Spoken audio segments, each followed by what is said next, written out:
had so far this week. It began back yesterday, very first game. A big upset when number 5 McCracken County was knocked off by Shelby County 3-0. In the second game, it was an overtime. 11 innings is how far we went before Eastern defeated Bullitt East by a final score of 7-5. In the third game yesterday, another close one. Apollo got 3 runs in the 6th inning on a 3-run triple to beat Beechwood 3-0.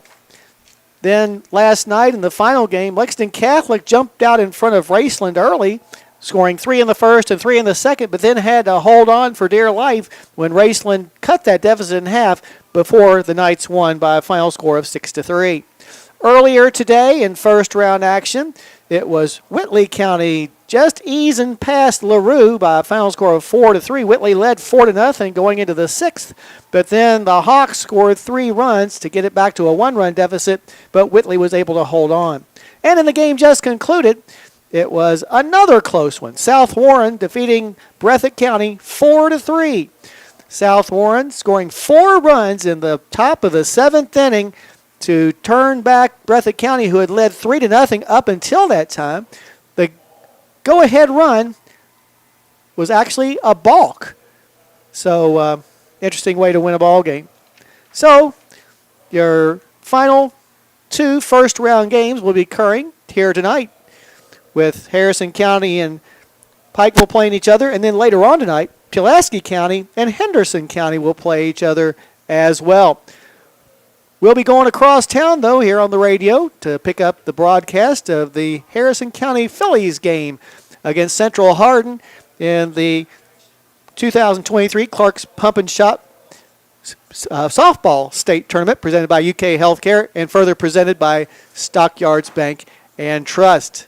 So a busy evening for us beginning with this game coming up in just a few minutes. Right now, the introduction of the players is going on, and the defense is taking its place out in the outfield for the home team, which, as we said before, is going to be Pikeville. But we'll take a break right now and then come back with the first pitch of today's third first-round game in the 2023 Clark's Pump and Shop Baseball State Tournament presented by UK Healthcare and further presented by Stockyards Bank and Trust. You're listening to Thoroughbred Baseball on WCYN Sports.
Alrighty, back here at Counter Clarks Field in Lexington. First round action of the 2023 Clarks Pump and Shop Baseball State Tournament, presented by UK Healthcare and further presented by Stockyards Bank and Trust.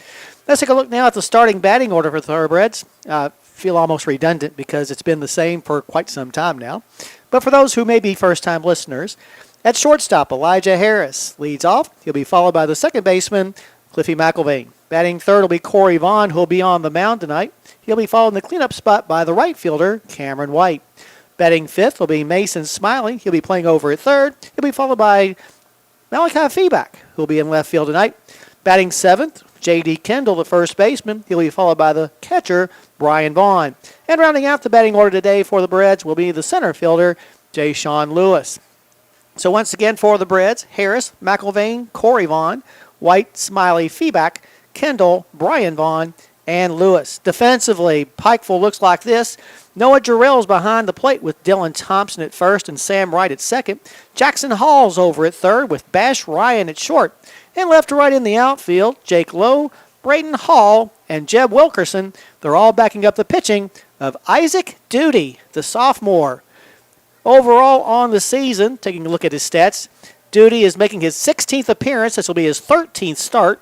He's thrown 57 and 2/3 innings, giving up 25 hits and 26 walks while striking out 104, which is 10th most in the state. In fact, his 12.62 strikeouts per 7 innings is 9th best in the state.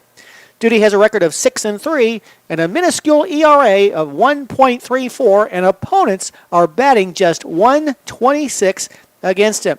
He pitched twice during the postseason in the Denies, which is second most on the team, and right now is riding an incredible stretch in which he has reached base in 25 consecutive games. That is consistency. Now we need a base hit, though. Duty looks in to get the sign from Jarrell. And the pitch to White is going to drop in there for a strike. Nice pitch. White in the postseason, an incredible 6 for 11 with a couple of doubles and 2 RBIs, so having a very good senior season in the postseason part of that season. One of the 7 seniors associated with the baseball team this year. Next pitch is lofted down the right field line, but waiting there to grab it is the right fielder, Jeb Wilkerson, for out number 3. No runs, no hits, no errors, 1 man left aboard. We're heading to the bottom of the first with your score. Harrison County nothing and Pikeville coming to bat. You're listening to the 2023 Clarks Pump and Shop Baseball State Tournament, presented by UK Healthcare and further presented by Stockyards Bank and Trust on WCYN Sports.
Alrighty, back here at Counter Clarks Field. The Thoroughbreds unable to crack the scoreboard in the first inning.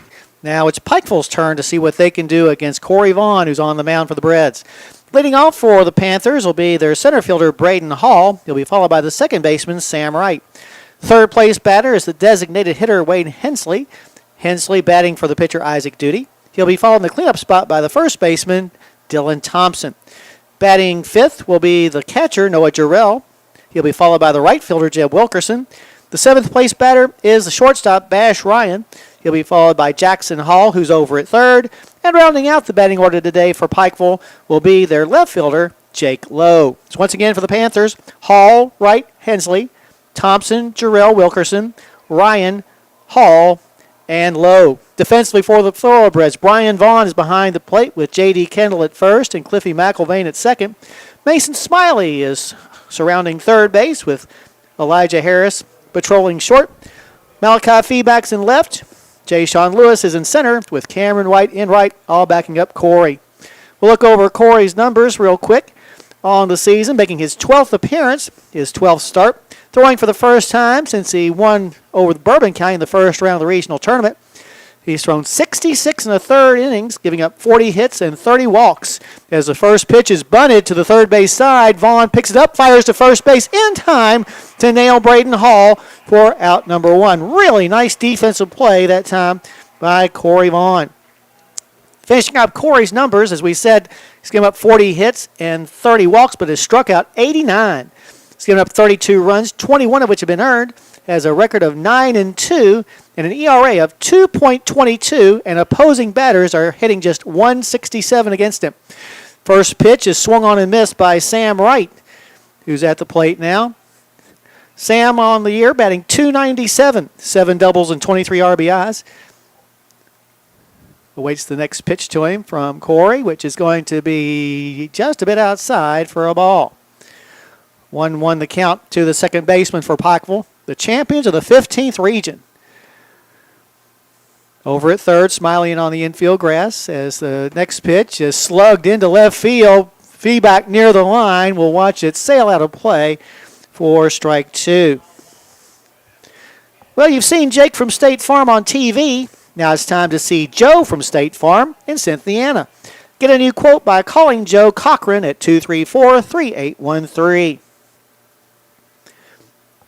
This is the fifth meeting between Harrison County and Pikeville all-time. Harrison County leads the all-time series 4-0, although the two teams haven't played each other since the 1994 McDonald's Invitational, which Harrison County won 7-0. Here's a pitch that's a little high for ball two.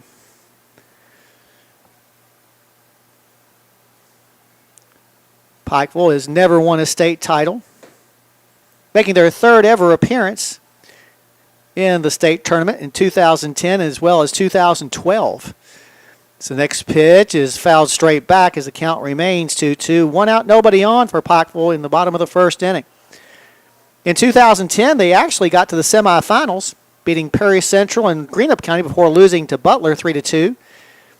But in the 2012 tournament, they lost in the first round to Bishop Brossart 4-2. Here's a pop-up on the left side of the infield.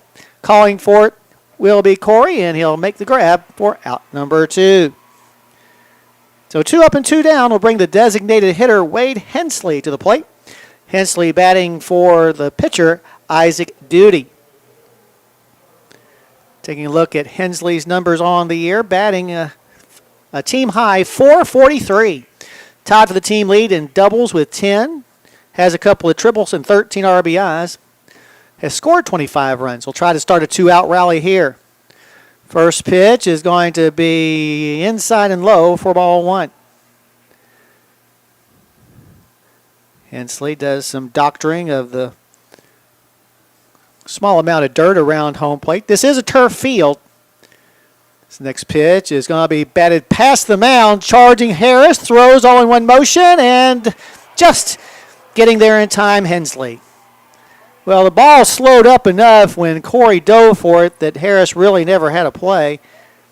So an infield single keeps the inning alive for Dylan Thompson, the first baseman. Over at first base, Kendall will be holding Hensley on. Thompson on the year, batting .375, is tied for the team lead in doubles with 10, tied for the team lead in triples with 3, has 3 home runs, and also has driven in 29, which also co-leads the team. Very short lead at first base by Hensley. Hensley 14 steals this year, so definitely a threat to run as the first pitch plate word is going to be low for ball one. Hensley looks down, or Thompson looks down to his third base coach for the sign as Hensley takes his lead at first. Corey Vaughn looking straight at him. And the pitch is going to be low for ball two. Corey Vaughn in the postseason, 11 and a third innings pitched in 2 games. He's given up 6 hits and 6 walks while striking out 16. And has given up a couple of runs, both of which were earned. A look at first. Now, throw that direction, but not in time. Overall, Harrison County's pitching staff in the postseason has given up 5 earned runs in 27 innings. That's a 1.30 ERA. And opposing batters are hitting just .202 against our starting staff. Wheeling the bat around at the plate is Thompson, the cleanup batter. And the pitch is going to be swung on and missed. A shoulder-high fastball that Thompson went chasing after as the count goes to 2-1.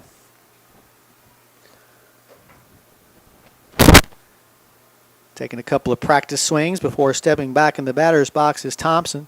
No score here in the bottom of the first inning. 2 outs, 1 on for Pikeville. And the pitch is going to be slammed down the right field line. White chasing after it, and it is going to be a foul ball. Whew! That was close. That ball had some giddy up on it. So everybody has to go back to where they were as the count goes even at 2 balls and 2 strikes. Well, if you're building a custom home addition to your house or a metal pole building, you need C&V Construction. Call Vincent at 859-588-4271 and let C&V build on your dreams. Go Breds and Phillies. As we said, the Phillies will play later on tonight at 9 o'clock over across town at John Kropp Stadium on the campus of the University of Kentucky. That game will start at 9. Here's a shot to left that's going to drop in there for a base hit. Staying at second base will be Hensley, but a couple of batters or runners on base now for Noah Jarrell. Jarrell, the catcher.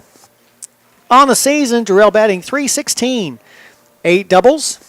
He's also driven in 29, which is the co-most on the team. So the Panthers threatening here early. Corey Vaughn getting the sign from his battery mate and brother, Brian Vaughn. Very long look in.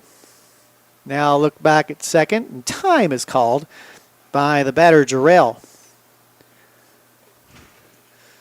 Talking earlier about the Panthers. They did play 3 top 20 teams this year, but lost all 3. Actually, twice to Boyd County by scores of 8-3 and 5-1 as the next pitch is fouled back. They also lost to number 4 Sayre at Campbellsville, a 6-0 loss. Pikeville, 3-3 in 1-run games.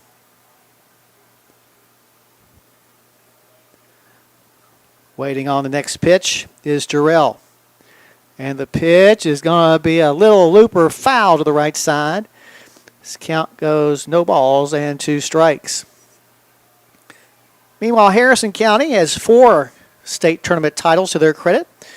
Back in 1993, then back-to-back in 97 and 98, which will still hold true today, that's the last time a team has won back-to-back years, with St. X losing in the 7th Region Championship game to Eastern. So Harrison County still able to hold that moniker as the last program to win back-to-back. Next pitch to Jarrell is in there for strike 3 to end the inning. No runs, a couple of hits, no errors, 2 left. We're heading now to the top of the second with your score. Harrison County nothing and Pikeville likewise.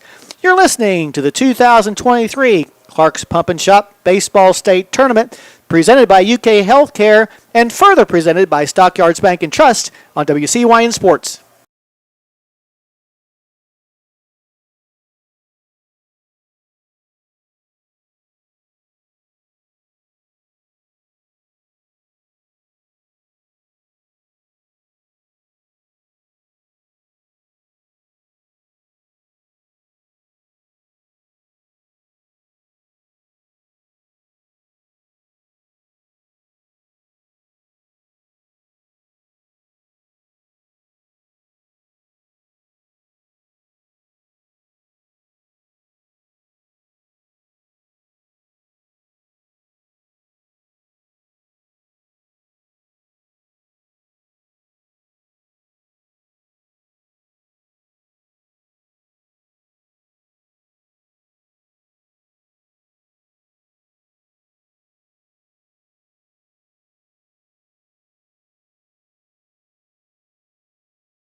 to the top of the second inning of the 2023 Clark's Pump and Shop Baseball State Tournament presented by UK Healthcare and further presented by Stockyards Bank and Trust. Well, let's see, Smiley, Feedback, and Kendall coming up for the Breds. Well, Dason Harrington had a great career as a Harrison County thoroughbred tennis player. Unfortunately, he lost in the first round of the state tournament. Still a great career, never lost to a 10th region opponent. Just a great guy, and he'll have a great time. I think he's going to Thomas More to play tennis next year. Let's see. Got several kids that are participating in the state track meet over at UK today, including our boys 4x400 relay team of Camden Bowen, Dylan Duckworth, Lawson Hunt, Hunter Jones, and backups Tanner Toomey and Maximo Vidani. Also, Tanner Toomey is participating in the 110 and 300 meter hurdles. First pitch is going to be taken for strike one by Smiley. Layla Davis and Marley Toll are both participating in the shot put at the state meet. And McKenna Denny and Arwen French are participating in the 100 meter hurdles. The wind and the 0-1 is swung on and tip foul for strike two. Also, Madison Hunt is in the 300 meter hurdles, and Arwen French is in the triple jump. So hopefully all those kids did very well today. I think it extends on into tomorrow. Today's the preliminary meet. So best of luck to all our tracksters and Coach Rabu Walker, who always gets the most out of his team. That's why we got so many kids participating in the state meet, because he pushes them. He pushes them, which is okay. The 0-2 is swung on and missed for strike three. So Smiley goes down. Now bring Malachi Fee back to the plate. Malachi having a tough time recently, going just 1 for 14 in his last 5 games. He's seen his batting average drop to .320. Still leads the team in home runs with 10, which is tied, or actually is 5th most in the state. Has 5 doubles and 35 RBIs, which is still 2nd most on the team. Duty's first pitch to the senior is batted back up the middle for a base hit. That's the way to get out of a slump. So a solid single by Feeback puts a runner aboard with 1 out here in the top half of the second inning. That'll bring J.D. Kendall to the plate. J.D. over at first base. Kendall here in his senior season batting .346. 3 doubles, a triple, and 16 RBIs. He's also reached base in 13 consecutive games. Over at first base, Dylan Thompson holding Feeback on as Duty looks in to get the sign from Jarrell as catcher. And now a soft toss over to first. Kendall in the postseason is 2 for 7 with 4 runs scored, a double, 3 walks, and he's been hit by a pitch twice. So although he only has 2 base hits, he's been getting on quite a bit. His on-base percentage, 5 for 12. Jarrell flashed the sign to the mound. Long look in by Duty. And now the pitch. Kendall squared the bunt, but then brought the bat back, but the ball is over the plate for strike one. Well, mark July the 29th on your calendar for Cynthiana Bike Fest. Bike games, kids zone, live music all day long. Check it out on July the 29th in downtown Cynthiana. That's the Cynthiana Bike Fest. Next pitch to Kendall is bunted to the first base side, and it's a good one. Scooping up the ball will be the pitcher, Duty. He'll flip it on to the first baseman covering to get the out. A snap throw down to second base is not in time. So the sacrifice is successful, moving Feeback into scoring position down at second base for Brian Vaughn. Brian catching today for the Breds. On the season, Vaughn now batting .293, has 3 doubles and 16 RBIs. In the postseason, Brian is 3 for 11 with 5 ribbies. Those 5 postseason ribbies, the most on the team. Down at second base, the shortstop, Bash Ryan, trying to hold Feeback close. No score. We're in the top half of the second inning. Duty a look back at second. The pitch to Brian is going to be just inside for ball 1. Talking about the Breds before, making their 12th appearance in the state tournament. Have an overall record of 14-7 and 2-0 in first round games. Most of their trips came when we still had the sectional. Next pitch is swung on and missed. This count goes even at 1-1. Breds 0-2 against top 20 competition, losing to Lexington Catholic 6-3 on the Hilltop. In fact, that was our last loss before we embarked on this 15-game winning streak. We also lost to 13th-ranked Warren East in the Class 2A state semifinals 4-2. And the Breds just 1-0 in one-run games. Here's a bouncing ball left side, gloved by the third baseman Jackson Hall. His throw to first base is in time to retire Brian Vaughn for out number 3. No runs, a hit, no errors, one left. We're heading now to the bottom of the second with your score, Harrison County nothing and Pikeville nothing. You're listening to the 2023 Clark's Pump and Shop Baseball State Tournament, presented by UK Healthcare and further presented by Stockyards Bank and Trust on WCYN Sports.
Full batting order, Jeb Wilkerson, Bash Ryan, and Jackson Hall going up against Corey Vaughn.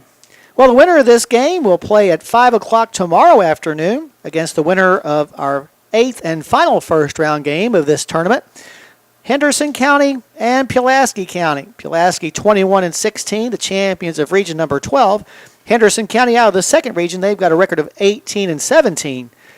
So that will be one of the semifinals. Or quarterfinals, on Saturday.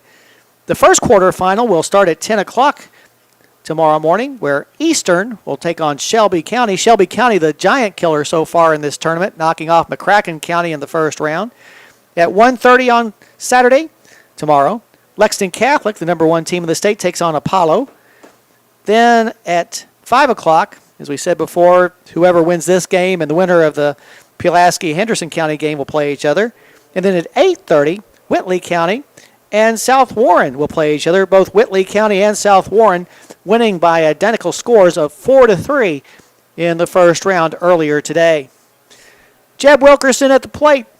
Wilkerson on the season, batting .310, has 6 doubles, a triple, and 24 RBIs. Wilkerson, a left-handed batter.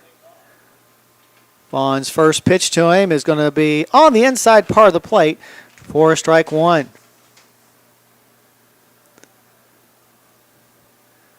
Steps back into the box, wears the number 21 on the back of his jersey. Corey Vaughn's next pitch is going to be a pop-up on the left side in foul territory, coming close to the Pikeville bench, or dugout, but the ball is going to be out of play. So the count goes no balls and 2 strikes. I can't read his writing. Are the pitcher and catcher for Harrison Brothers? Yes. They're not twins, but they're brothers. They're not twins, but they're brothers. Okay. And there's a third brother on the team who's probably the best left fielder defensively. Well, we just hit Jeb Wilkerson. So he'll head on down to first base with the free pass. For Wilkerson, that is the 4th time he's been hit by a pitch this season. That'll bring Bash Ryan to the plate. You talk about a baseball name. Bash Ryan. Sounds like somebody clubs 35 to 40 home runs a year. Bash Ryan, Aaron Judge. You'd think of them the same way. Squares to bunt. Ball's going to be bounced foul for strike one. Bash Ryan on the season batting .344. Has 5 doubles, 3 triples, which is tied for the most on the team, and 16 RBIs. Over at first base, Wilkerson being held on by Kendall. Wilkerson on the year with 13 stolen bases and 18 chances. Over at third, Smiley a few steps in on the infield grass. And the pitch to the plate is going to be a little high. Squaring once again was Bash Ryan, but the pitch was well out of the strike zone as the count evens up at 1-1. Cynthia Hardee's has you covered for breakfast, lunch, or dinner. Try the new BLT hand-breaded chicken sandwich soon. That's Cynthia Hardee's on US 27 South. About a step and a half lead at first base by Wilkerson. Still nobody out. And now a throw over there, and they got him. Kendall in the rundown fires it to McIlvain, who will tag him out for out number 1. Got him leaning, and anytime you can get him leaning, you got him stuck. So the out goes 1, 2, 3 to 4. So instead of 1 on and nobody out, there's now nobody on and 1 out. Harrison County picked off a couple of Campbell County Campbells in the region championship game as well. So we're starting to make it an art form. Next pitch is going to be at the knees for a strike. A ball and 2 strikes the count now to Ryan. Maybe your first name's Bash. Bash Ryan Annis. Wouldn't that be cool? I don't think your mom would like it, but that's okay. Next pitch makes the count 2 balls and 2 strikes. As Corey Vaughn looks into Brian Vaughn. And the lefties break even. Is popped foul now to play the right side. So the count will remain 2-2. We said the only ranked teams left in the tournament, number 1 Lexington Catholic and number 8 Whitley County, who won earlier 4-3. Next pitch is a bouncer past the mound, gobbled up by Harris. He'll double pump, fires to first base in time to retire Ryan for the second out.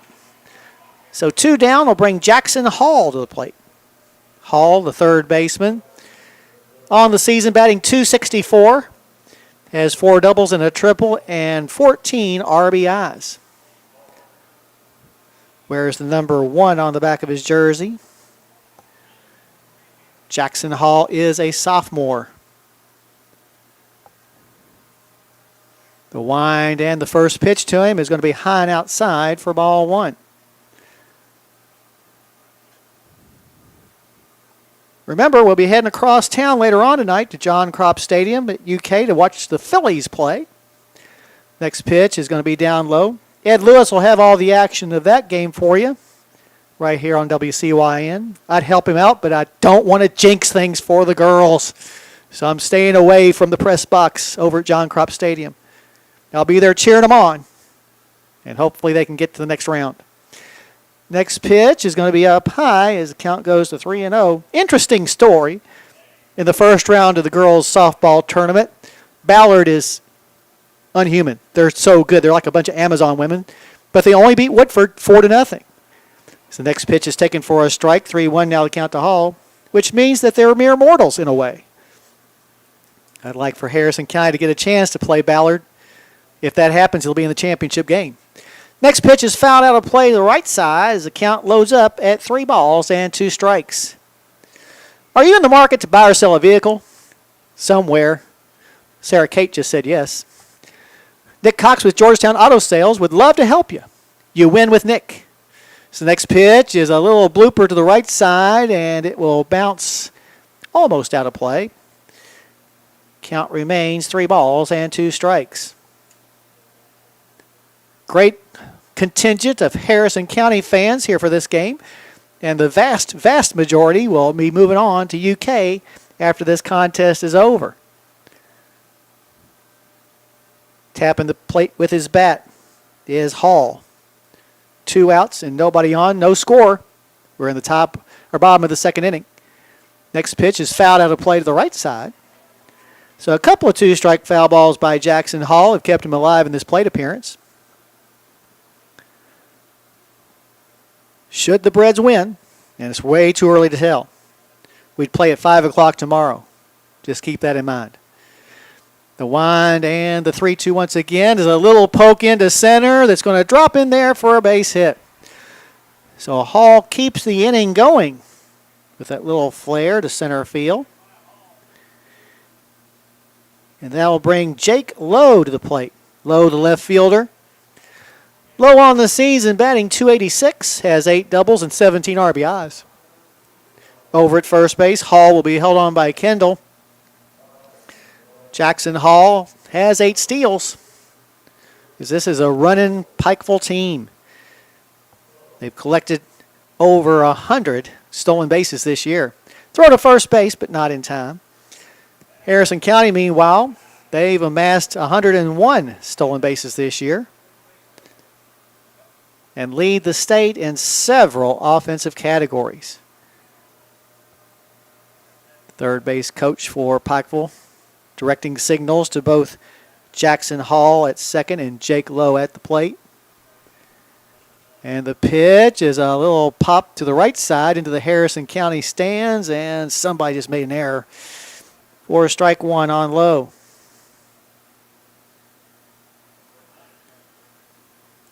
Breds playing in their first state tournament since 2013. Pikeville here for the first time since 2012. Both of them had traditions in the 90s. So the next pitch is outside and low. Count goes even at 1-1. Harrison County, of course, in the 90s, picked up 8 regional titles. Meanwhile, Pikeville was picking up 6 regional titles back in the 90s. A look back at second base by Corey Vaughn. And the 1-1 is popped up in behind the plate. Brian Vaughn can't find it. Now he's found it and will make the grab for out number 3. No runs in the inning. There was 1 base hit, no errors and 1 left. As we head now to the top of the third, your score, Harrison County nothing and Pikeville nothing. You're listening to the 2023 Clark's Pump and Shop Baseball State Tournament presented by UK Healthcare and further presented by Stockyards Bank and Trust on WCYN Sports.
Alrighty, back here at Counter Clocks Field. No score in our 7th of 8 first-round games in this week's tournament.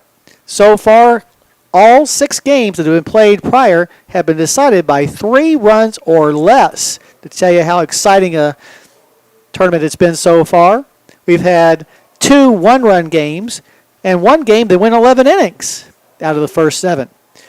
Coming to the plate here in the third for Harrison County, Jay Sean Lewis, and then back to the top, and Elijah Harris and Cliffy McElvain. Duty, the sophomore on the mound, steps back off the rubber for a quick second before stepping back on. The wind and the first pitch is going to be down low for ball 1. Lewis on the season batting .386. 10 doubles, a team leading 2 triples. He also has 2 home runs and 28 RBIs, which is 4th most on the team. Jay Sean's also in the midst of a 6-game hitting streak. Next pitch is going to be taken at the knees for a strike, evening things up at 1-1. In the postseason, Lewis is 4 for 8 with a couple of RBIs. He's also walked 4 times, so a .667 on base percentage in our 4 postseason contests. The wind and the next pitch is sliced foul and out of play to the left side. This count goes to 1-2.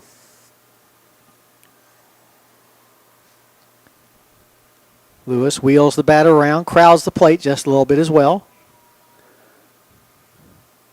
Outfield playing him to go the opposite way. And the 1-2 pitch is to the opposite side, right into the waiting hands of the shortstop, Ryan, who will throw across the diamond to retire Lewis for out number 1. That'll take us back to the top of the order now, and Elijah Harris, who had a fly ball out to left field his first time up. Harris on the year batting .396. Has a team-leading 13 doubles, a homer, and 22 RBIs.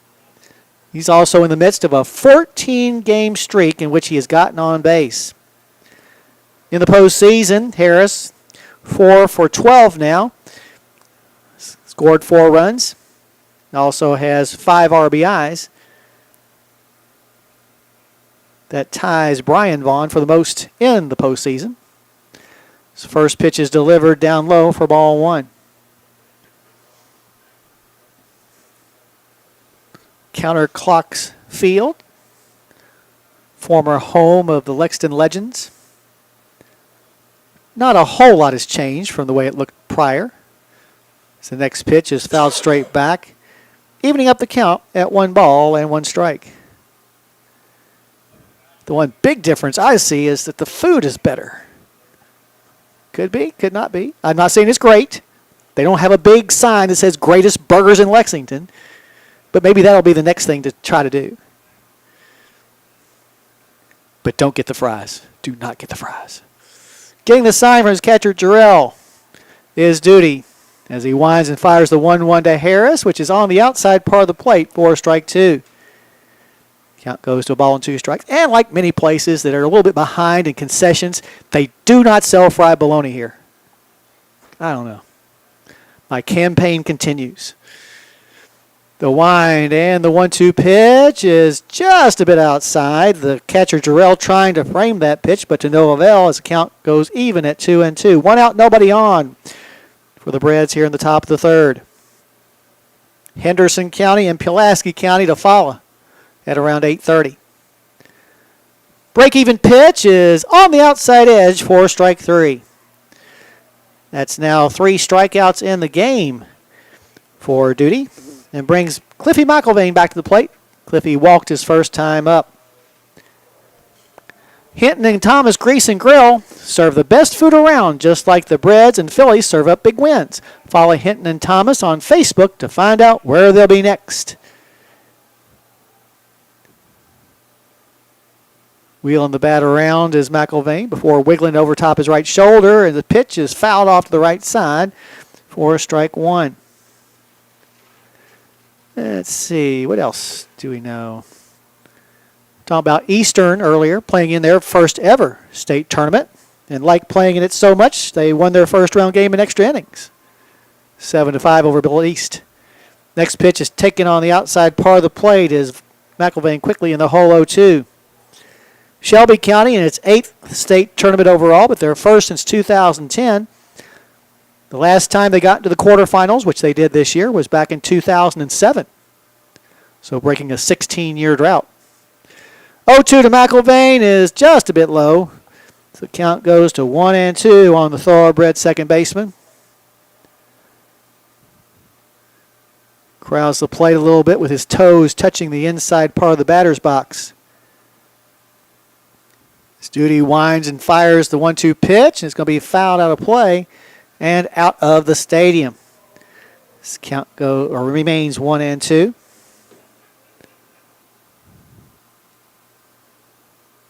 Along with trying to advance to the quarterfinals, the Thoroughbreds trying to win their 16th game in a row. 1-2 once again is swung on and missed for strike 3. So for the first time in the ball game, the Breds go down in order. As we head to the bottom of the 3rd, your score, Harrison County nothing and Pikeville nothing. You're listening to the 2023 Clark's Pump and Shop Baseball State Tournament presented by UK Healthcare and further presented by Stockyards Bank and Trust on WCYN Sports.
Alrighty, back here at Counterclocks Field, we're heading to the bottom of the third inning of this first round game of the 2023 Clark's Pump and Shop Baseball State Tournament, presented by UK Healthcare and further presented by Stockyards Bank and Trust. Yes, I can do it all in one breath.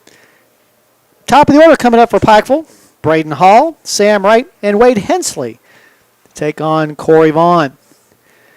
Lexington Catholic in their 8th state tournament, but their first since 2011. After winning earlier last night, it'll represent the first time they got into the quarterfinal round since they won the title back in 2009. 11th region is awfully tough to come out of, especially so this year with several ranked teams. Meanwhile, Owensboro Apollo making its 8th trip to the state tournament, but their first since 2015. They got to the quarterfinals for the first time since 1994 as the first pitch is taken for strike one by Hall. Hall grounded out to the mound his first time up. The wind and the next pitch is going to stay high. Evens up the count at 1-1. Great day for baseball here in Lexington. Should be a great night for baseball and softball as well. Next pitch is swung on and missed, a pitch that appeared to be both outside and low. 1-2 now the count to Hall. So 4-1 Canup strikeout for Corey Vaughn. Gets the sign, and the pitch is swung on and missed for strike three. Another Canup Law strikeout as Vaughn pulled the string on that one and caught Hall way out in front.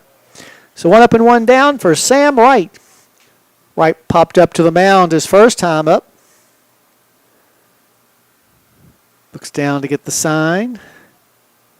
Tell you what, Pikeville's been here a while this year, scouting.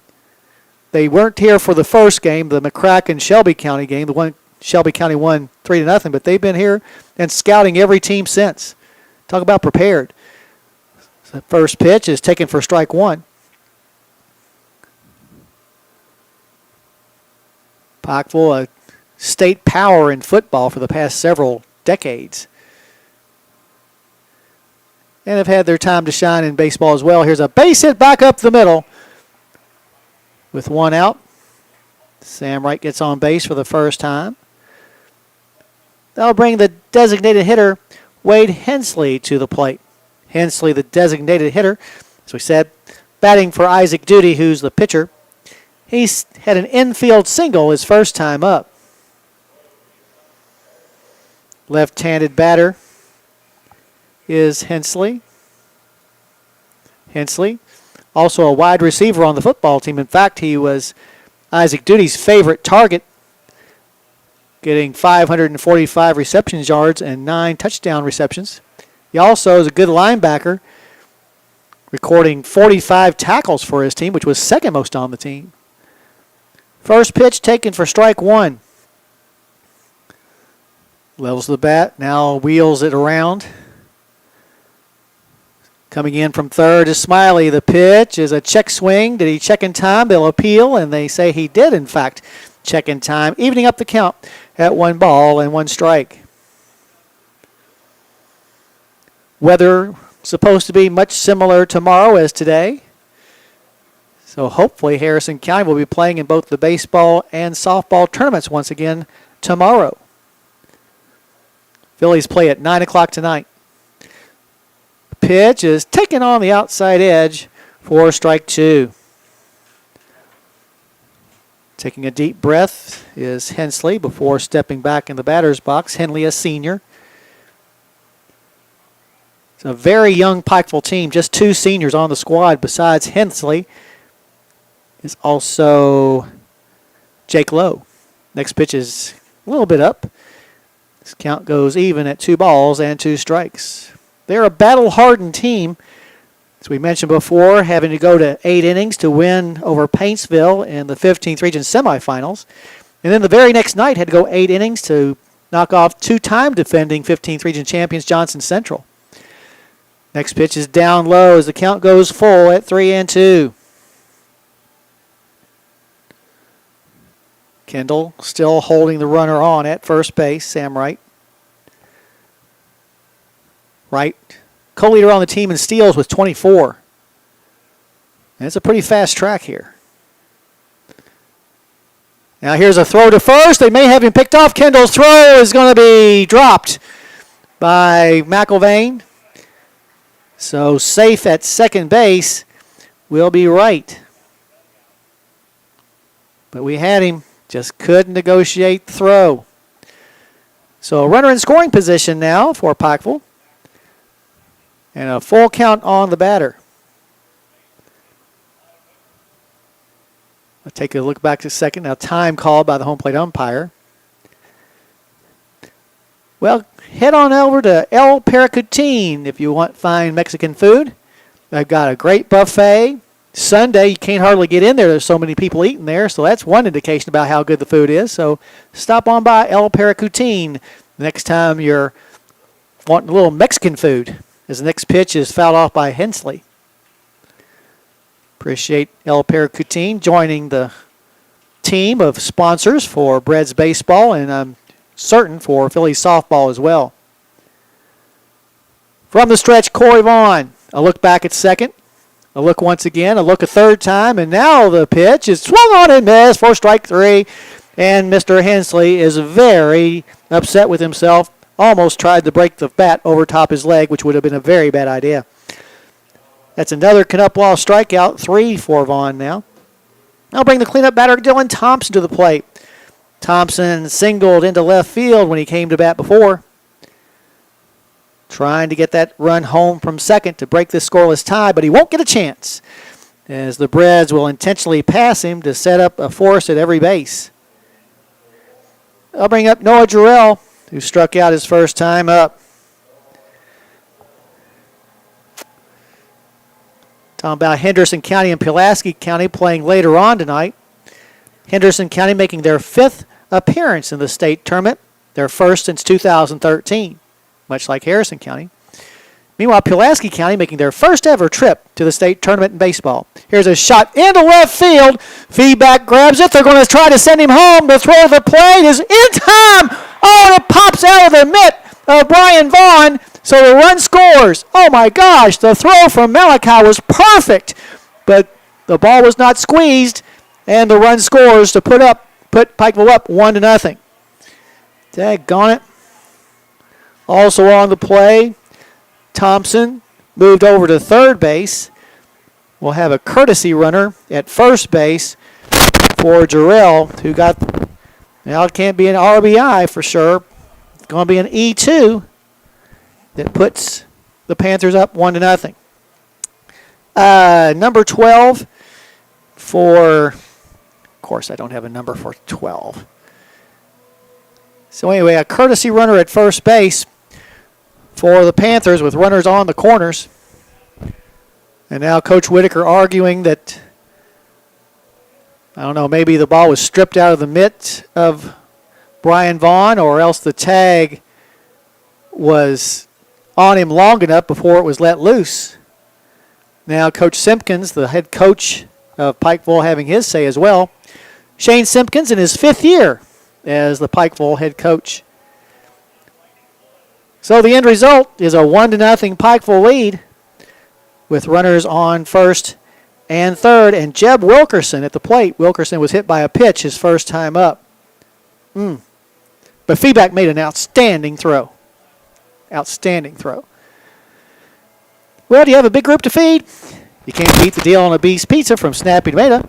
Call 235-7627. That's 235. Snap. I had to make sure you were ready. See, the girls are always ready. They're always right on top of it. They're answering my question at the very get-go before I get through it. Here's a little looper over to the right side that's going to be grabbed by McIlvain for out number 3. But Pikeville gets on the scoreboard.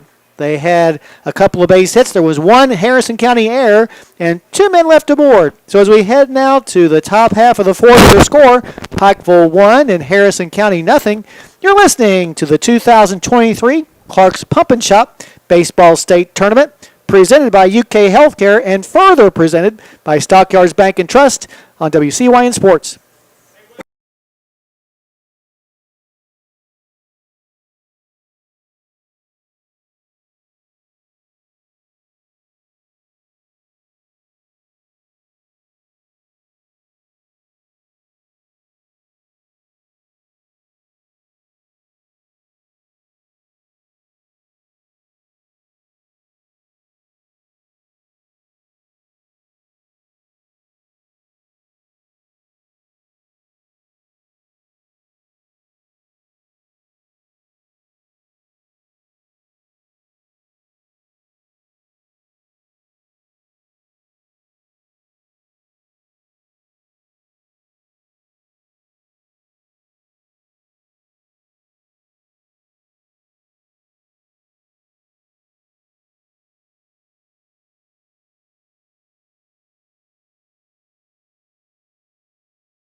Alrighty, back here at Counterclocks Field in Lexington in first round action of the 2023 Clark's Pump and Shop Baseball State Tournament, presented by UK Healthcare and further presented by Stockyards Bank and Trust. The Panthers get a run across the plate. A single by Noah Jarrell to left field. Sam Wright rounded third, getting the green light.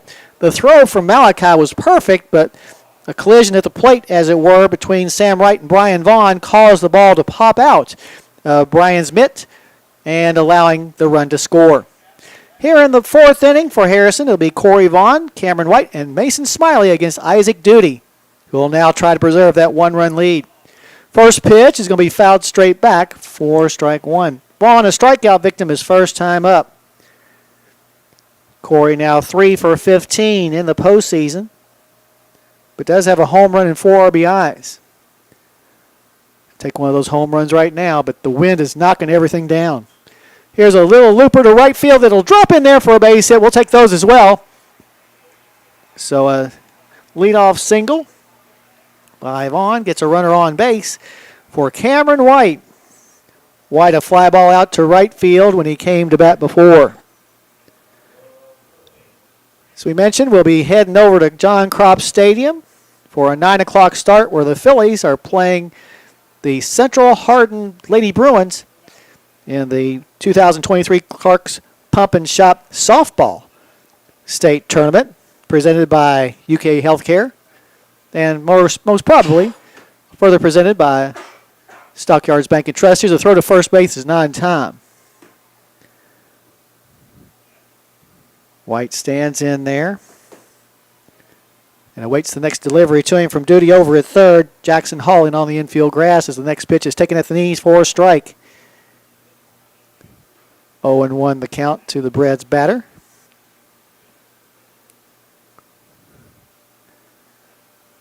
Harrison County fans still very much in the sun on the first base side, but still being energetic and boisterous. So the next pitch is going to be down low, evening up the count at 1 ball and 1 strike. Talked a little bit about the quarterfinals tomorrow. We'll talk about them again here in a little bit,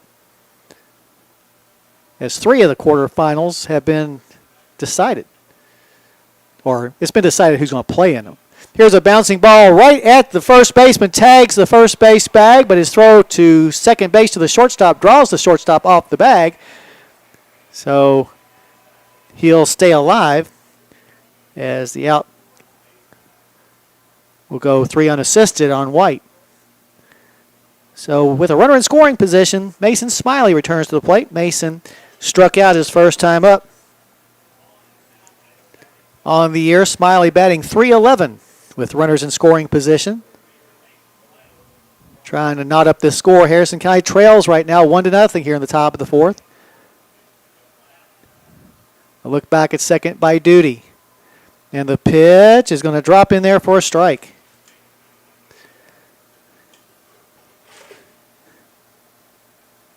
Smiley, a couple of home runs in the postseason, both coming on his birthday.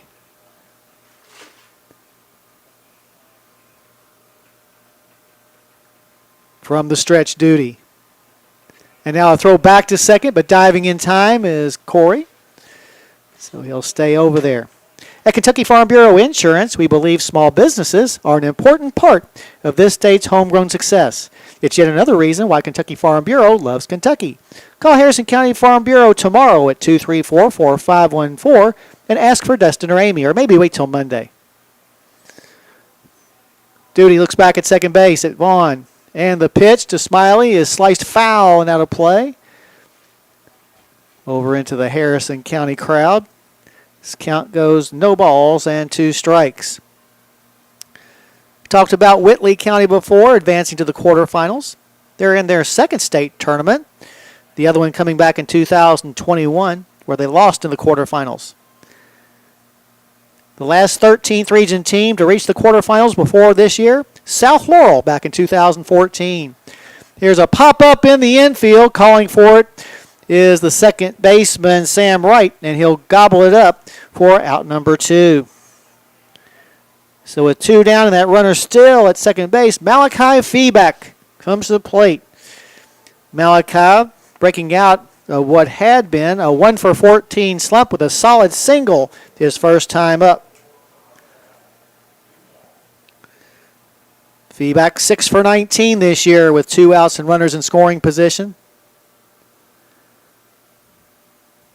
Stands in there, really crowding the plate. Now steps out of the batter's box as Duty was slow in getting on the rubber. Long look in to get the sign from Jarrell. A look back at second. And the pitch to Malachi is going to be a bouncer to short. Off the glove of the shortstop. Rounding third, heading for home. Here comes Corey Vaughn, and he's going to be in there. And we're tied up at 1 apiece. Harrison County taking advantage of what I'm going to call an error on that play. So a brand new ball game here in the top of the fourth. It was a hard smash that the shortstop, Bash Ryan, just could not pick up. First error of the ball game committed by the Pikeville defense. They'll bring J.D. Kendall back to the plate. J.D. had a sacrifice bunt when he was up at bat before. Over at first base, Thompson will hold Feeback on. Malachi, not a big threat to steal as the throw over there is not in time, but he is 6-for-6 in that statistical category this year. Kendall, a senior, going to Ohio Northern next year to play basketball. Supposed to be a really good engineering school. Here goes the runner. The throw down to second will not be in time. So that will put Feeback into scoring position for a chance that Harrison County could break this tie if Kendall can get a hold of one and send it into the outfield somewhere. Come on, J.D. Levels the bat. As Duty looks into the dugout before glancing back at second. Glances back there again as Feeback being held close by Ryan. And the pitch is going to be high and inside for ball 2.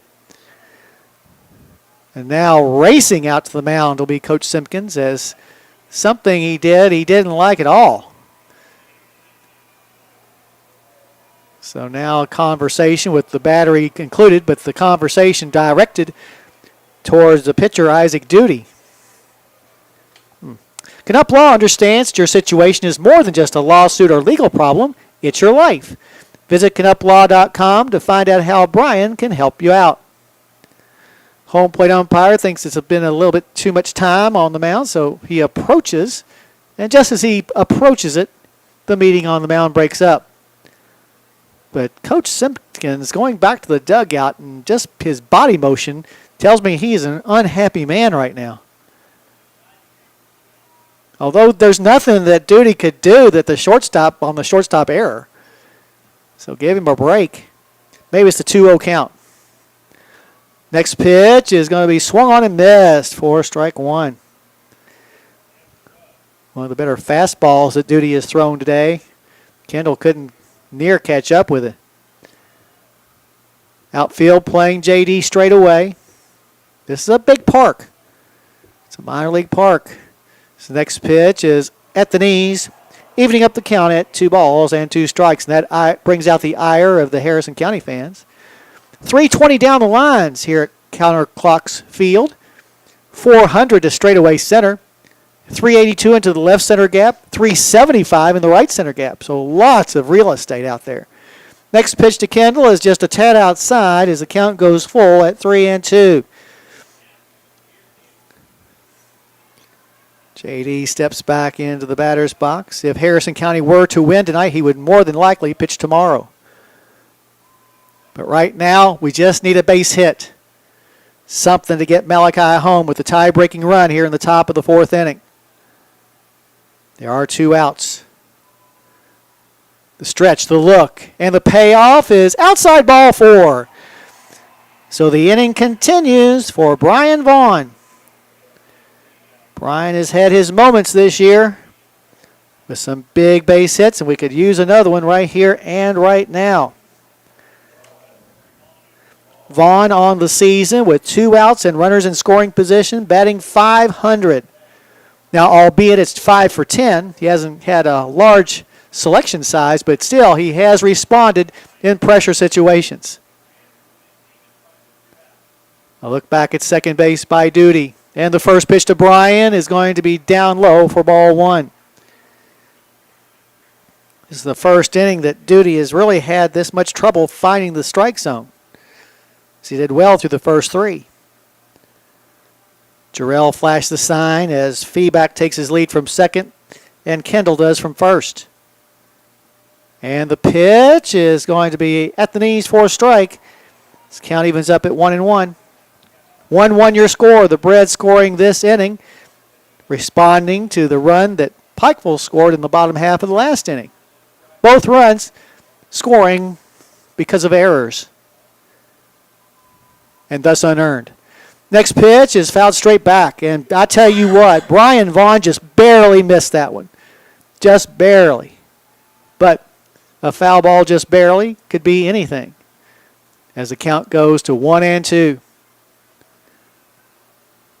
Brett's catcher steps back in, crowding the plate. In fact, he has his toes on top of the inside of the batter's box, trying to make Duty squeeze one in. And the pitch is right down Main Street for strike 3. But the Breds score a run in the inning. They did it with 1 base hit. There was 1 error and 2 left. So as we head now to the bottom of the 4th, your score, Harrison County 1 and Pikeville likewise. You're listening to the 2023 Clark's Pump and Shop Baseball State Tournament presented by UK Healthcare and further presented by Stockyards Bank and Trust on WCYN Sports.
is what I'm trying to say. Bash Ryan, a ground ball out to short his first time up. Sees the first pitch, reached the outside part of the plate for strike one. Phillies and Thoroughbreds had celebrations after each won their respective regional tournament championships last week. So the next pitch is down low for ball one, which was kind of cool. Good picture in the paper of the big, massive athletes from Harrison County. Several of which, talking about Harrison County athletes, participating in the state track meet this week over at UK as the next pitch is swung on and missed for strike two. Hopefully they're doing well. Corey Vaughn seems to have picked up the pace as he's working more quickly than he was earlier in the ball game. As the next pitch is a little high, evening up the count at 2 balls and 2 strikes to the leadoff batter for Pikeville here in the bottom half of the fourth inning. Pikeville's brought quite a few people, actually, from down the hills. Not near as much as we have, but still quite a few. Break-even pitch is swung on and missed for strike three. Another Knuplau strikeout recorded by Corey Vaughn. That gives him 4 on the day. So 1 up and 1 down for Jackson Hall. He singled to center field his first time up. Later stole second, but died there. Breds have already picked off one would-be stolen base person. So that's what happens sometimes. I get in the middle of a sentence and I don't remember why I started it. His first pitch is down low for ball one. What I mean is we caught somebody stealing. Simple. The wind by Corey, and the pitch is going to be a little inside end, but I think a little low too. 2 balls and no strikes to count to Hall. Jackson Hall in the postseason is 3 for 11. Wind, and the next pitch is going to be on the outside edge for a strike as the count goes to 2-1. South Warren, we talked about earlier, winning earlier tonight 4-3 over Breathitt County and come from behind fashion as the next pitch is fouled off, evening up the count at 2-2. South Warren making it to the state tournament for the 4th time in their history, but their first since 2015. This is the first time they've reached the quarterfinal round. They'll take on Whitley County, the 8th-ranked team in the state, in the quarters tomorrow night at 8:30. Here's a bouncing ball right side. Kendall has it. He'll flip it to Corey Vaughn covering for out number 2. So 2 up and 2 down for the 9th place hitter, Jake Lowe. Lowe popped out to the catcher in foul territory his first time up. Let's see, Lowe in the postseason is 2 for 9. So having his difficulties out of the 9th hole. As Corey Vaughn's first pitch to him is high and outside for ball one. There are really no weak spots in this Pikeville batting order. They're all batting at least 286. So nobody you can let up on for sure. The wind and the next pitch is a bouncer to the left side. Harris picks it up, fires to first base, in time to retire Lowe for the 3rd out. And for the first time in the ball game, Harrison County sends the Panthers back to the dugout in a 1-2-3 inning. So as we head now to the top half of the 5th inning, your score remains Harrison County 1 and Pikeville 1. You're listening to the 2023 Clark's Pump and Shop Baseball State Tournament presented by UK Healthcare and further presented by Stockyards Bank and Trust on WCYN Sports. Every Monday.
Back here at the first round of the state tournament, we got another good old barn burner going on. We mentioned before that of the previous 6 first-round games that have already been played, none were decided by more than 3 runs, and right now it's 1-1 going into the 5th.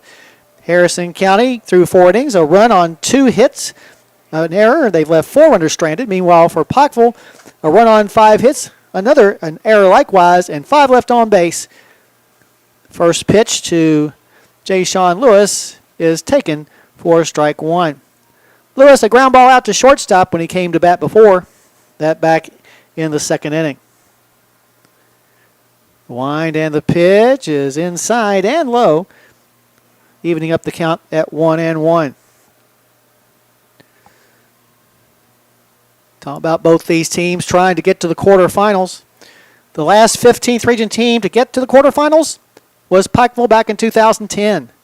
As the next pitch is at the knees for a strike. So the Panthers this year trying to solve a 13-year stretch in which the 15th never got out of the first round.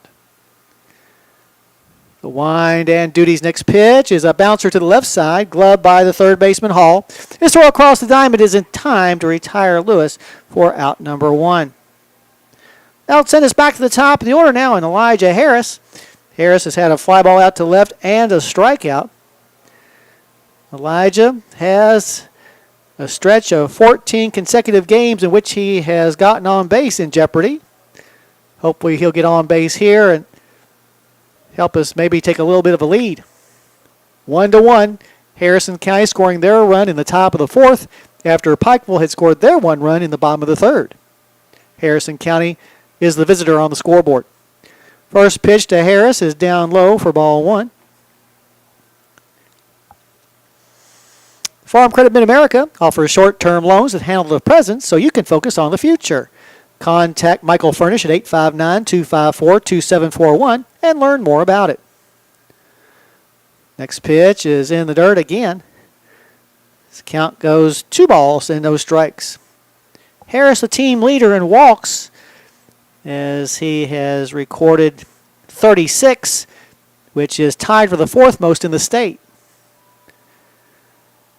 Duty's next delivery is going to be outside as well for ball 3. Look for Harris to be taking all the way on this pitch. 1 out, nobody on for the Breds in the top of the 5th inning. It's this game moving right along. Tapping the plate with his bat is the junior, who began the year at second but has since moved to short. And the pitch is right down Main Street. As we assumed, Harris had no thought of swinging at that pitch. Wind still blowing in from left center, but not near as hard as it was at game time. 3-1 pitch is fouled out of play to the right side. Earlier today, that wind was really knocking down fly balls out into left field.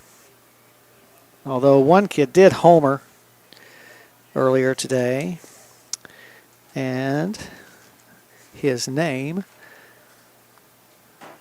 was, as the 3-2 pitch is fired, down low, ball 4. Speaking of Canups. So 1 out walk delivered to Harris. Brings up Cliffy McIlvain, who has walked and struck out. Well, let's see. Oh, the home run earlier today was by a kid from Whitley County. There you go. Over at first base, Thompson holding Harris on. Harris, the team leader in steals this year, as he's picked up 27 in 29 attempts. A throw over to first base, but not in time. Canup Law understands that your situation is more than just a lawsuit or legal problem. It's your life. Visit canuplaw.com to find out how Brian can help you out.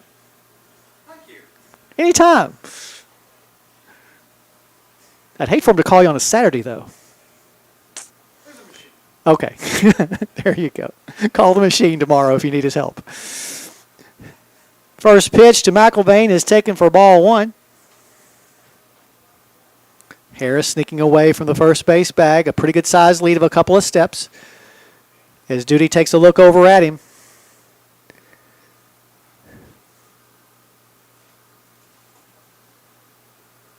And the throw to first is not in time. Thoroughbreds 31-8. Pikeville having a good year at 24-11. As we mentioned, the Panthers kind of backed into the postseason, losing their last 3 regular season games to Lawrence County and also to Letcher County Central in both ends of a doubleheader. Next pitch is down low as the count goes to 2-0 on McIlvain. Now Coach Simpkins is going over to the third base umpire. I wonder what this is all about. Coach Simpkins, not real animated, but animated enough to what makes you wonder what he could possibly find wrong. Oh, Harris has moved down to second. They call a balk. I'll bet they did. That would be the only reason I can figure that Coach Simpkins would be upset. So a balk sends Harris into scoring position at second base with just 1 out. McIlvain stands in there. Batting .308 this year with runners in scoring position. Harris with good speed. Although the outfielders are not playing all that deep, with the exception of the left fielder, Jake Lowe. Now time called as this chess match starting to get a little more serious. 1-1 your score here in the top of the 5th inning. A look back at second, and the pitch to McIlvain is going to be called a strike. This count goes 2-1 on Cliffy. He had squared to bunt, but didn't bunt through it, and it looked like it was a high pitch. Just like most of the Breds, McIlvain crowding the plate.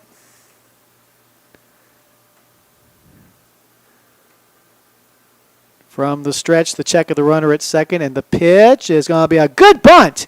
Back to duty. His only play is to first base, where he will retire McIlvain, but the sacrifice does its job in that now the potential go-ahead run for the Breds just 90 feet away. With 2 outs and Corey Vaughn at the plate. Corey, a real big chance here to help his own cause.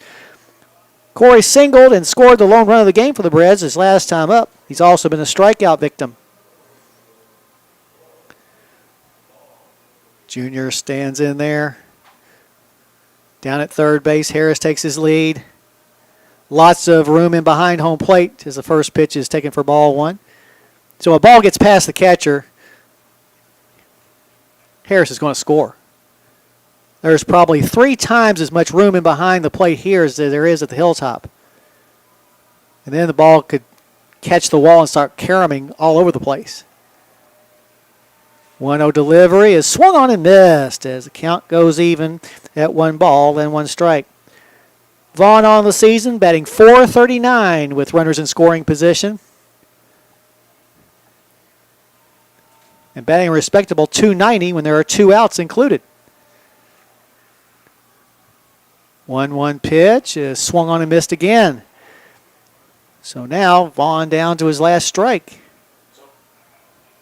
with 2 outs, and that runner still at third base. Trying to keep Harris close to the bag at third is Hall. And the pitch is going to bounce away from the catcher. Coming home to score is Harris, and Harrison County has taken a 2-1 lead on the wild pitch. An ill-timed wild one released that time by Duty. Harrison County takes their first lead of the game. The count goes to 2 balls and 2 strikes.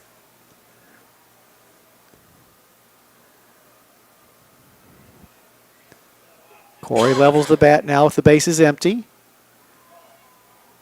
And the 2-2 is a pop fly to the right side. Chasing after it is the first baseman, and Dylan Thompson will catch it in foul territory for out number 3. But the Breds score a run in the inning on the wild pitch. There were no hits, no errors, and none left. So as we head now to the bottom of the 5th, your score, Harrison County 2 and Pikeville 1. You're listening to the 2023 Clark's Pump and Shop Baseball State Tournament, presented by UK Healthcare and further presented by Stockyards Bank and Trust on WCYN Sports.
Alrighty, back here at Counter Clocks Field, Harrison County, on the strength of a wild pitch, has taken a 2-1 lead. Corey Vaughn now will be tasked with shutting down the Pikeville offense the rest of the way, but it's going to be tough because they'll start off with the top of the order here in the 5th inning. Braden Hall, Sam Wright, and Wade Hensley. Hall 0 for 2 in the game, a bouncer to the mound. He's also struck out in the ball game. Hall having a tremendous postseason. Altogether, he is 8 for 14. It's over a 500 batting average in their 5 postseason games. Setting the table, as it were. First pitch to him this time, though, is up high for ball 1. Mason Smiley, thinking there might have been a bunt called, had raced down the third base line, but Hall showed no indication that he wanted to go ahead and bunt that ball down. This time, showing bunt is Hall brings the bat back, but the pitch is down the middle for strike 1. These two teams vying for a chance to play in the quarterfinals tomorrow afternoon at 5 against the winner of our last game, Pulaski and Henderson County.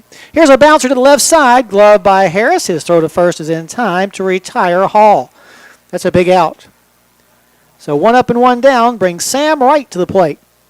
Wright singled up the middle his first time up, later stole second, and then on a base hit by Noah Jarrell, tried to score. And at first it looked like Brian Vaughn had the tag down, but the ball popped out of his mitt, allowing the run to cross the plate, and at that time giving Pikeville a 1-0 lead. First pitch to him here is going to be up high for ball 1. Once again, 9 o'clock tonight. The Phillies will be on the radio here on 1400. Ed Lewis will have the call of their game against Central Hardin. Here's a fly ball down the left field line. Feedback chasing after it, but it's going to sail as it ends up way out of play as the wind is starting to blow balls crossways. More, not so much like it was before where it was coming in from left center. This is more crossing wind from right center to left center. Weird. 1 ball and 1 strike the count to Wright. He retrieves his bat and comes back over. Well, you've seen Jake from State Farm on TV. Now it's time to see Jake from State Farm in Cynthiana. Or Joe from State Farm in Cynthiana. Get a new quote by calling Joe Cochran at 234-3813. The wind by Corey, and the pitch to the plate is going to be on the outside edge for strike 2. Right where's the number 9 on the back of his jersey.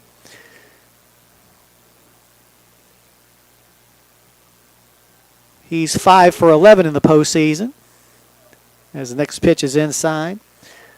So really all up and down the batting order, Pikeville's had a successful postseason. Of course, they outscored their opposition 40-8 in those 5 postseason games. There's a swing and a miss. Another Knupwall strikeout for Corey Vaughn. That gives him 5 in the game now as he's retired the first 2 batters in this inning and overall has set down 6 Panthers in a row. That'll bring Wade Hensley, the designated hitter, back to the plate. Hensley batting for the pitcher, Isaac Duty. Singled his first time up. It's also struck out.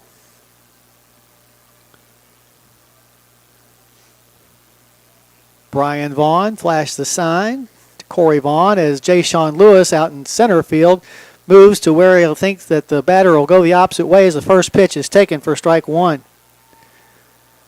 I don't think Mr. Hensley thought much of that call. You know, we're crowding the plate. Pikeville's crowding the plate too. Lefty versus lefty. Next pitch is up high. This count evens up at 1-1. Breds in their return after a 10-year odyssey away from the state tournament.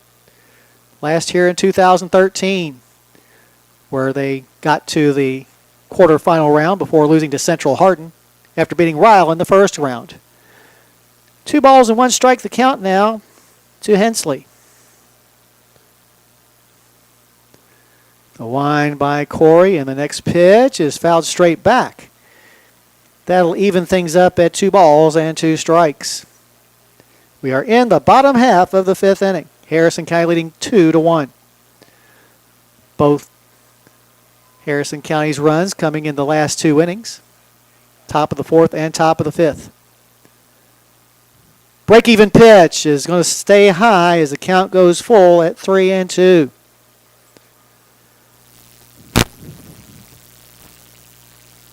Lewis still playing the batter to go the opposite way, creating a huge gap in right center as the right fielder Cameron White playing straight away. If the batter Hensley can go that direction. And the payoff pitch is a bouncer to the right side. Should be an easy play for McIlvain. It is. As he fires on to first base. And for the 2nd inning in a row, the Panthers go down 1, 2, 3. So as we head now to the top of the 6th, your score, Harrison County 2 and Pikeville 1. You're listening to the 2023 Clark's Pump and Shop Baseball State Tournament, presented by UK Healthcare as well as Stockyards Bank and Trust on WCYN Sports.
Alrighty, as we head now to the top half of the 6th inning, Harrison County leading 2-1. Your numbers for the first 5 show the Breds 2 runs on 2 hits, 1 error. They've left 4 runners stranded. Meanwhile, for Pikeville, a run on 5 hits. They also have a miscue and have left 5 runners stranded. For the Breds, it'll be White, Smiley, and Feeback coming to the plate.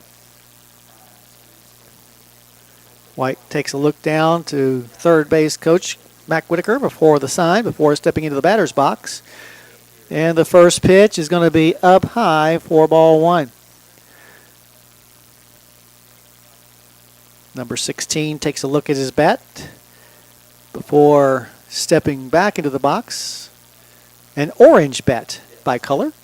And the pitch is going to be down low as the count goes 2 balls and no strikes.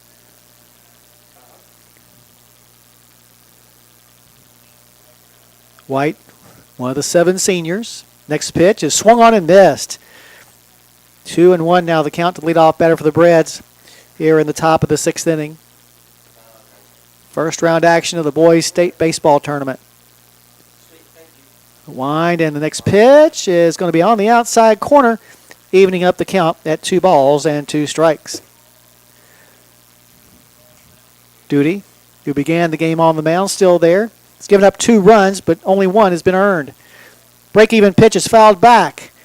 So White stays alive in this plate appearance. Cameron on the air batting .279 with a 2-strike count on him.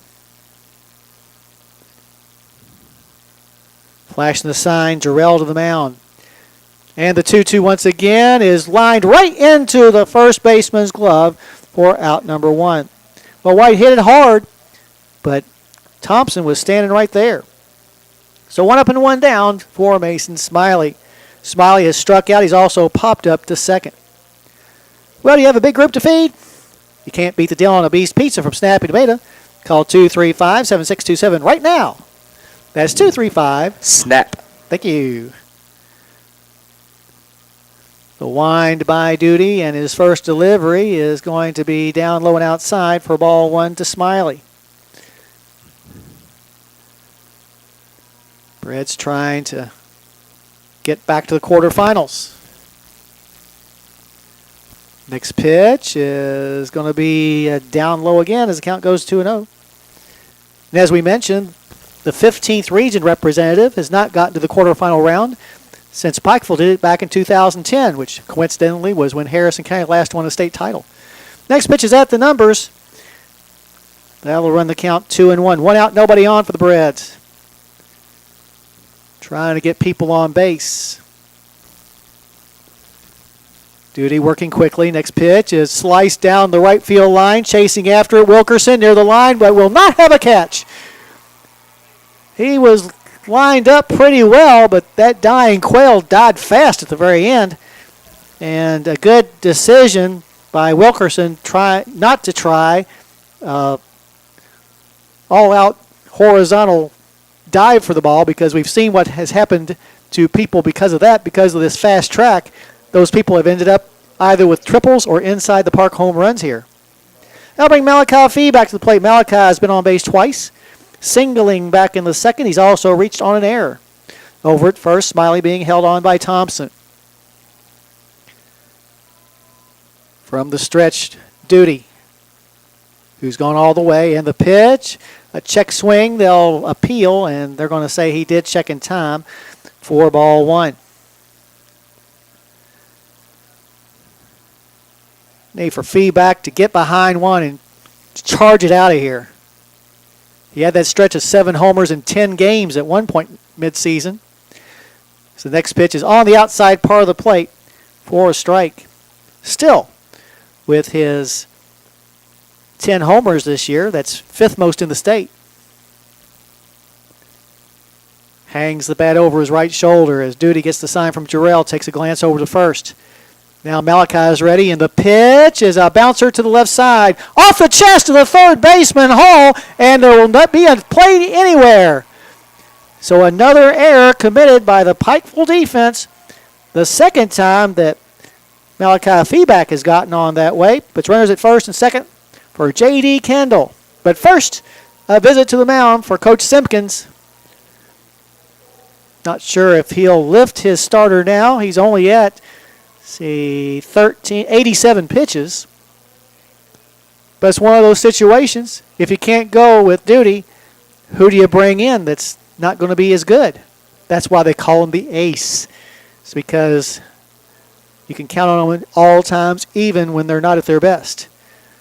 So maybe just a conversation with the sophomore to not worry about the errors and just go ahead and try to get the Thoroughbreds out. And it's still a 2-1 game.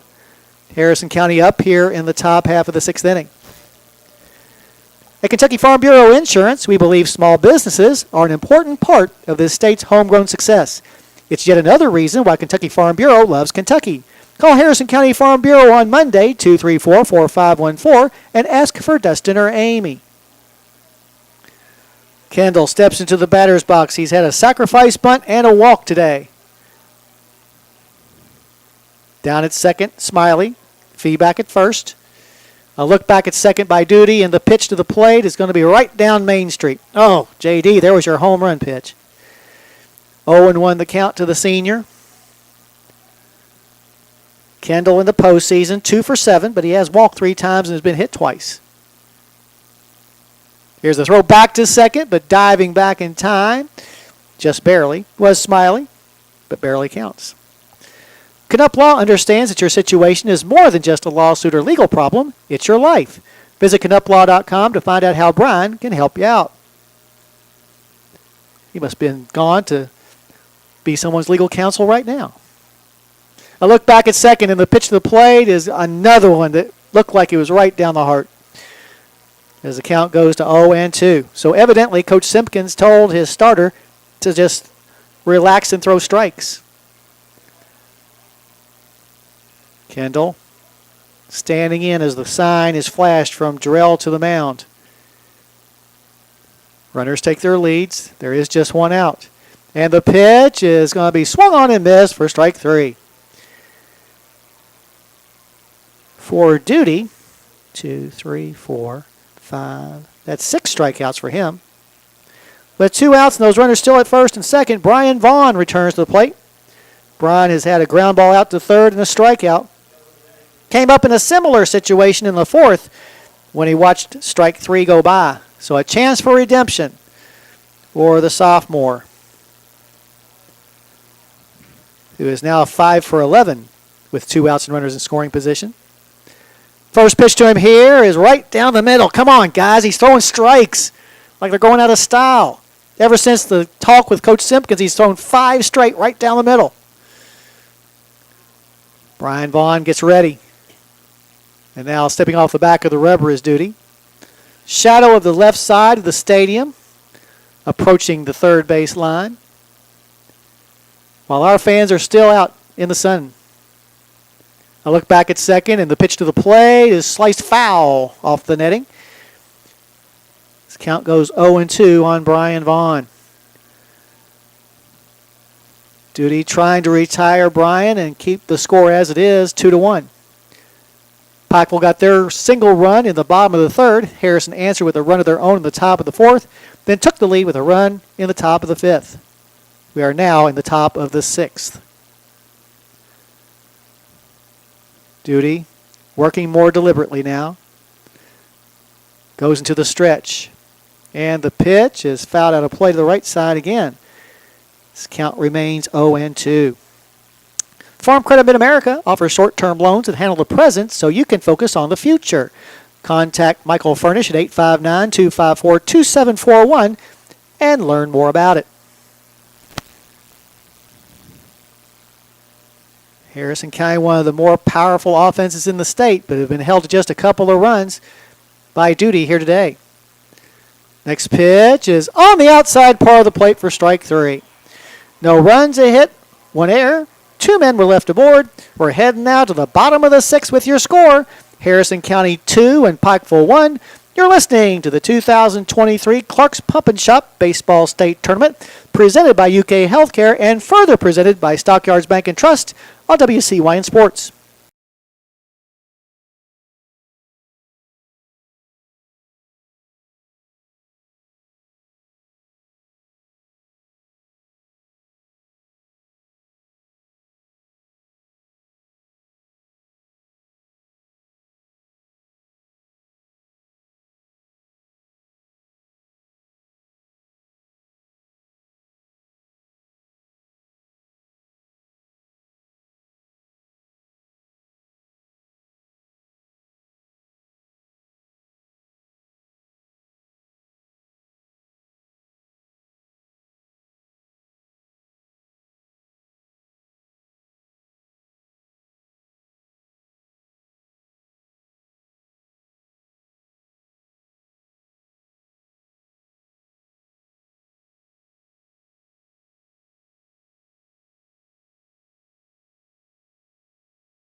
As we head to the bottom half of the 6th inning, Harrison County leading 2-1 over Pikeville in the 7th of 8 first-round games in this week's state tournament.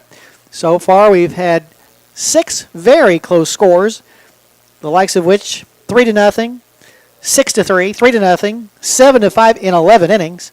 And then today, scores of 4-3 and 4-3, and right now it's 2-1. So it's been a very good state tournament so far. If you're the kind of person that likes good, closely contested contests in which every single pitch matters, how else should it be? Back on the mound will be Corey Vaughn for his 6th inning of work for Harrison County, the starter. He'll be facing the middle third of the order, Dylan Thompson, Noah Jarrell, and Jeb Wilkerson. And just by that, this is the inning that Pikeville has got to score at least that tying run. Dylan Thompson has been on base twice. He singled back in the first and was intentionally walked in the third. Left-hander takes a practice swing. Thompson, a junior.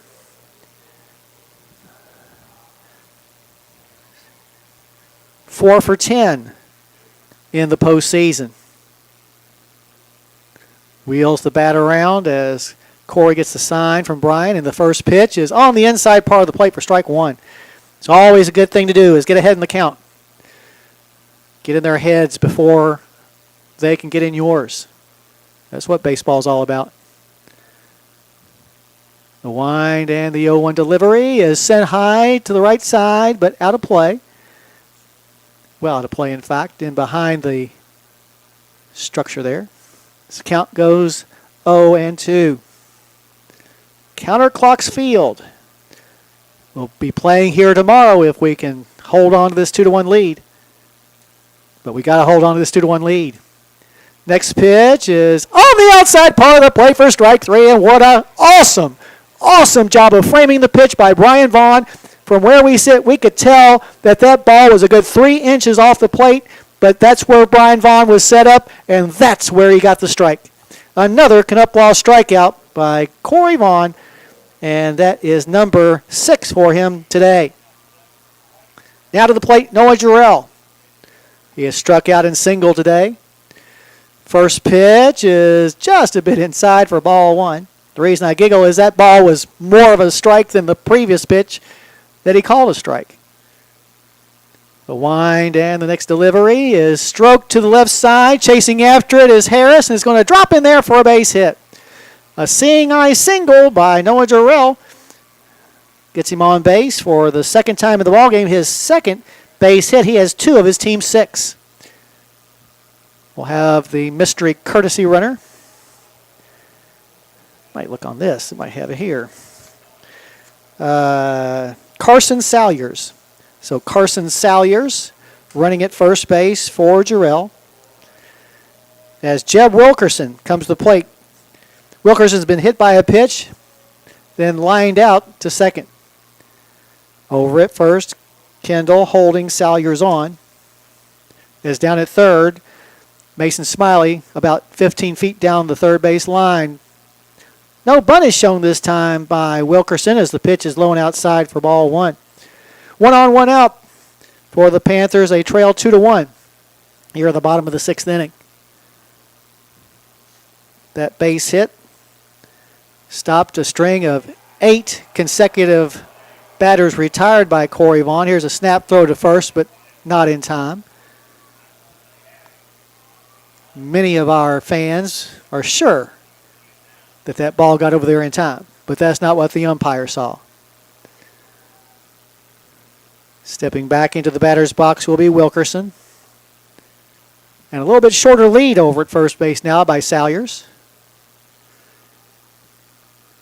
And the pitch to the plate is going to be a little looper in behind the mound, and it's going to be caught by McIlvain for out number 2. Runner retreats back to first base. Now 2 outs in the inning for Bash Ryan. Ryan has grounded out to short and also struck out in the ball game. Just a freshman.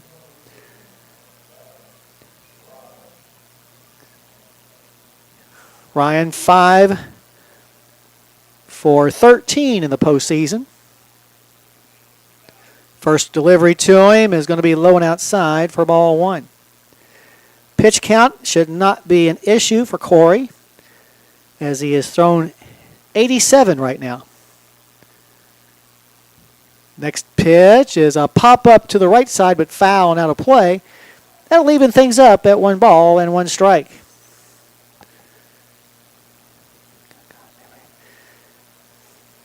Vaughn looking for his 3rd win of the postseason.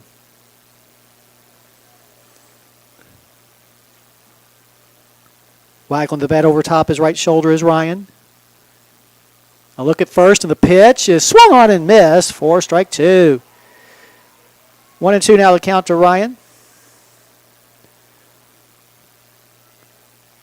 As you might expect, no common opponents between Harrison County and Pikeville, just too far apart.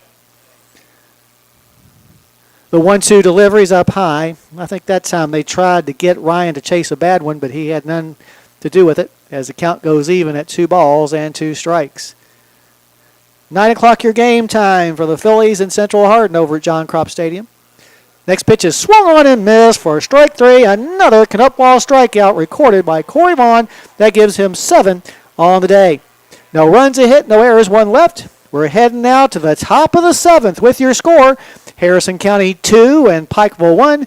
You're listening to the 2023 Clark's Pump and Shop Baseball State Tournament, presented by UK Healthcare and further presented by Stockyards Bank and Trust on WCYN Sports.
To the top of the 7th of this tightly contested matchup between Harrison County and Pikeville. Through 6, the Thoroughbreds 2 runs, just 3 base hits. They've made 1 error and left 6 runners stranded. Meanwhile, for Pikeville, a run on 6 hits. They likewise, actually, they do have 2 errors, and they have left 6 aboard. For Harrison County, it'll be Lewis, Harris, and McIlvain going up against Isaac Duty, who will try to finish this game up. He has so far thrown 94 pitches and given up just 2 runs, one of which was earned. Here's a bunt to the left side, scooping it up the third baseman Hall. His throw to first gets beyond the first baseman for an error, and on down to second base safely will go Lewis. So an E5 on that play. Puts a runner in scoring possession, some insurance, hopefully, for the Thoroughbreds. As we go back to the top of the order, and Elijah Harris. Harris walked and scored on a wild pitch. The tie-breaking run his last time up. He's also struck out and had a fly ball out to left field. Boy, what a huge, important run that is out at second base. Come on, we need to get him home. Coming up next, Pulaski County and Henderson County. Pulaski, the winners of the 12th region. Henderson County out of region number 2. Henderson County making his 5th trip to the state tournament, but it's first since 2013, while Pulaski County making his first ever appearance in the state. First pitch is going to be outside for ball 1. Talked about the Breds offense. 2nd in the state in runs scored. 1st in the state in hits. 3rd in the state in RBIs. 3rd in the state in doubles. 3rd in the state in home runs. And tied for 6th in batting average. Pretty efficient offense all year long. 1 ball and no strikes to count. As Harris steps out so he can step back in. Elijah on the air batting .324 with runners in scoring position. As he wheels the bat around.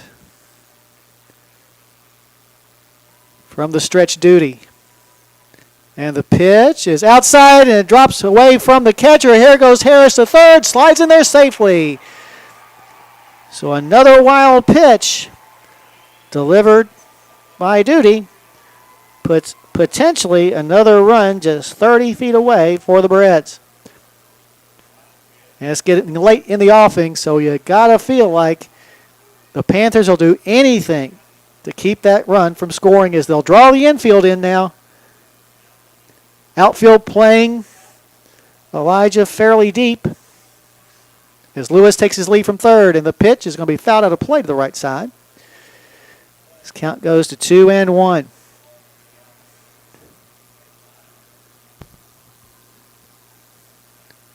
Pikeville saw earlier tonight South Warren come back from a 3-run deficit to win. So that's the hope that they can pin their fortunes on in the next half inning. This next pitch is swatted foul and out of play the right side. That'll even up the count at 2 balls and 2 strikes. Quarterfinal round tomorrow begins at 10 o'clock. Eastern and Shelby County will play each other. Then at 1:30, Lexington Catholic will play Apollo. The winner of this game will take on the winner of Pulaski Henderson next. And then Whitley and South Warren will have the last quarterfinal round game tomorrow night at 8:30 as the next pitch is going to be tap foul. Harris stands back in batting .250 this year with 2 strikes on him as Lewis takes his lead from third. And the pitch is sliced down the right field line, and it's going to be a foul ball. Foul by no more than a couple inches, but a foul ball nonetheless. And that will bring Harris back to the plate. There's been a lot of confusion on balls hit down the lines, and if the foul or fair, because it is kicking up something. It's not kicking up the line, it's kicking up the crumb rubber. Crumb rubber has nothing to do with foul fair. And so far, I think that the officials have done an awesome job. Foul. Foul. Foul ball. Replays show it's foul as well. It's always good when the replays show what we think. It was foul. It was foul. As much. Here's a bouncer knocked down by the shortstop, Bash, and all hands are safe as I'm sure he didn't want to rush a throw. So an infield single puts runners on the corners as Lewis, with nobody out, holding his ground. So now things get interesting. The tailor-made count for Harrison County and situation, runners on the corners and less than 2 outs. And Cliffy McIlvain at the plate. Cliffy has walked, struck out, and had a sacrifice bunt. Oh, a squeeze play. Wouldn't that be fun? I don't think the Germans would be expecting that. Or the Pikeville Panthers. Infield draws even nearer in, as they suspect that something might be up. Here goes the runner from first to second. Pitch is called a strike, and there will be no throw. So that will put 2 runners in scoring position for the Breds, with still nobody out in the inning. The Breds leading 2-1, but about to break this game open. McIlvain batting .308 with runners in scoring position this year. Come on, Cliffy. From the stretch, Duty. And the pitch is a bunt back to the mound. It's just a safety squeeze as the pitcher will look the runner back to third before throwing on to first base to record the out. And Lewis hangs on at third, and Harris hangs on at second. There's now 1 out in the inning, though, for Corey Vaughn. Vaughn is struck out, singled, and scored a run. It's also popped out to first, but he will not get a chance as he'll be intentionally passed.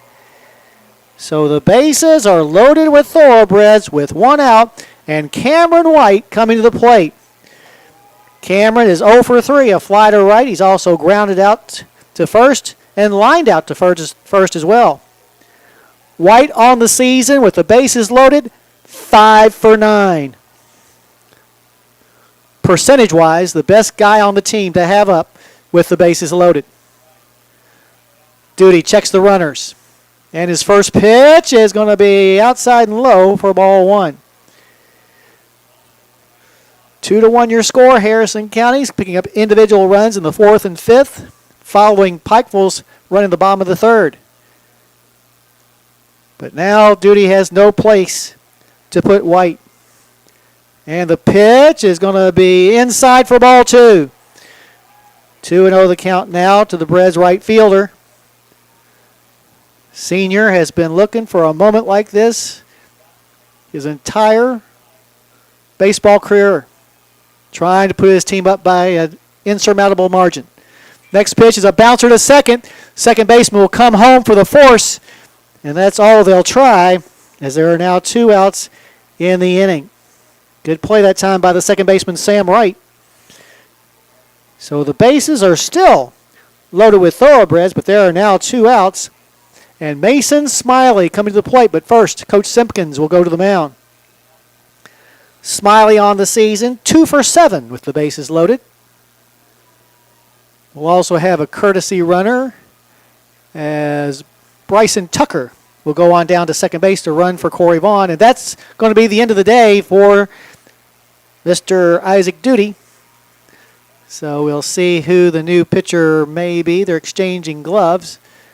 And it may very well, I thought it was going to be Dylan Thompson, but he's going down to the dugout maybe to get another glove. Anyway, while we wait, we'll tell you your situation is this. We are in the top half of the 7th inning. Harrison County leads by a score of 2-1. They've got the bases loaded and 2 outs. And your new pitcher is indeed going to be Dylan Thompson. So while Thompson takes his warm-ups, you're listening to the 2023 Clark's Pump and Shop Baseball State Tournament, presented by UK Healthcare and further presented by Stockyards Bank and Trust on WCYN Sports.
the new pitcher on the mound for Pikeville is going to be Dylan Thompson.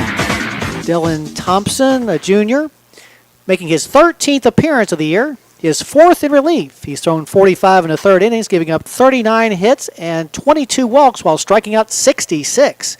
He's given up 26 runs, 20 of which have been earned. Has a record of 5-3 with a save and an ERA of 3.09. He's been especially effective in the postseason.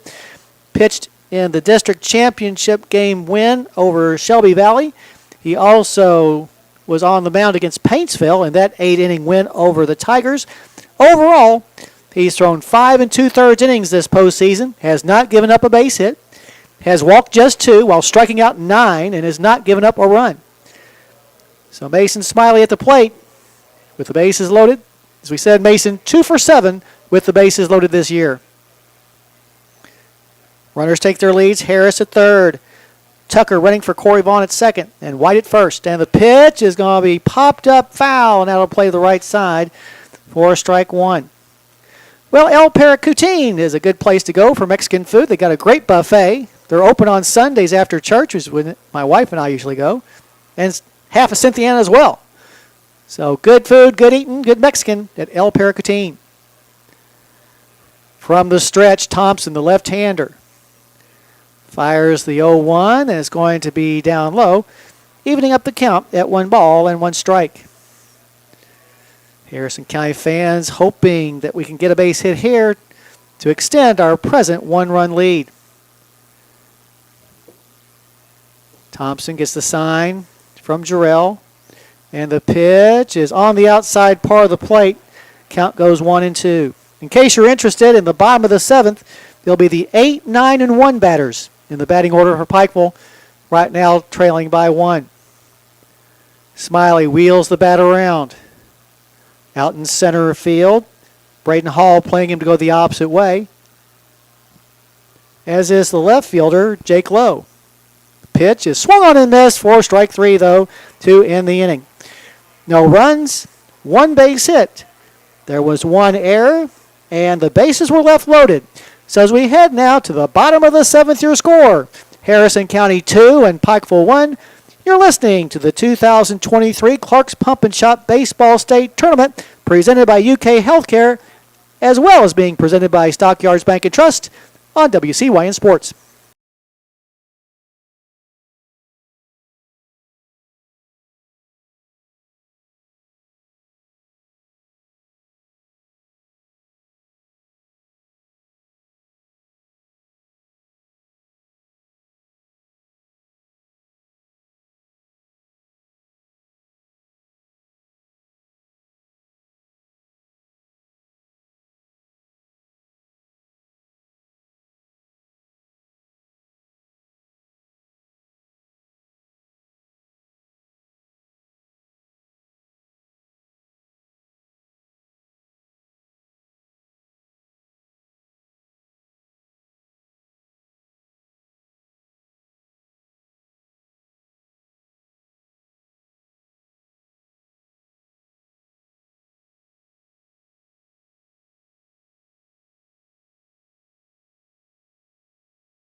At Counterclocks Field, Harrison County needs 3 outs.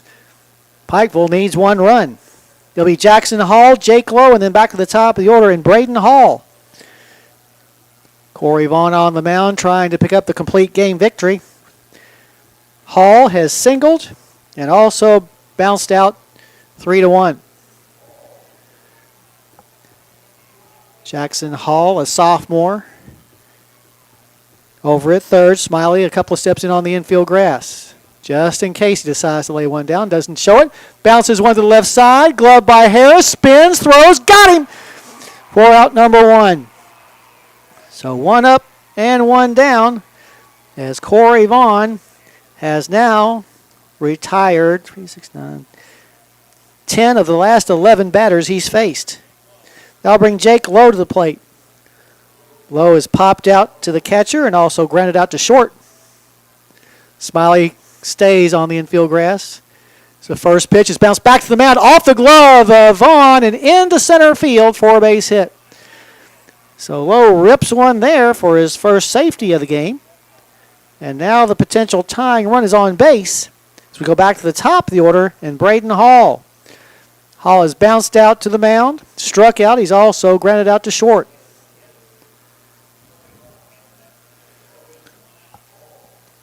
Braden Hall is a sophomore as well. It's a sophomore-dominated Pikeville Panther team. Smiley now comes about 20 feet more in from third base.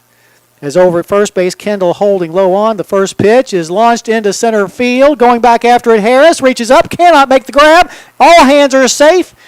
And just like that, the Pikeville Panthers have the potential go-ahead winning run on base. After a little blooper, after the solid hit up the middle, that'll bring up Sam Wright. Sam Wright has singled and scored. He's also popped out to the mound and struck out.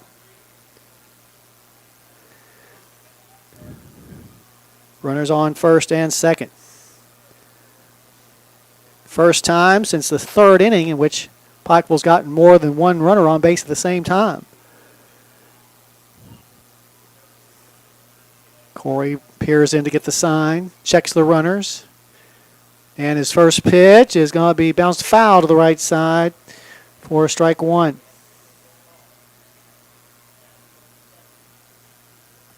Better be able to tell that.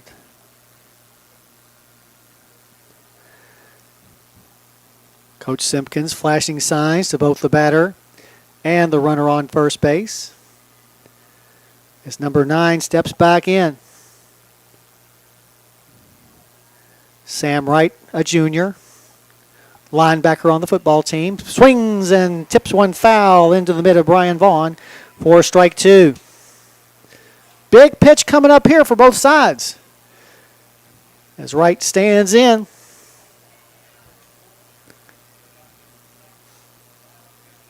Trying to use that moxie he got from the football season in which they won the state Class A.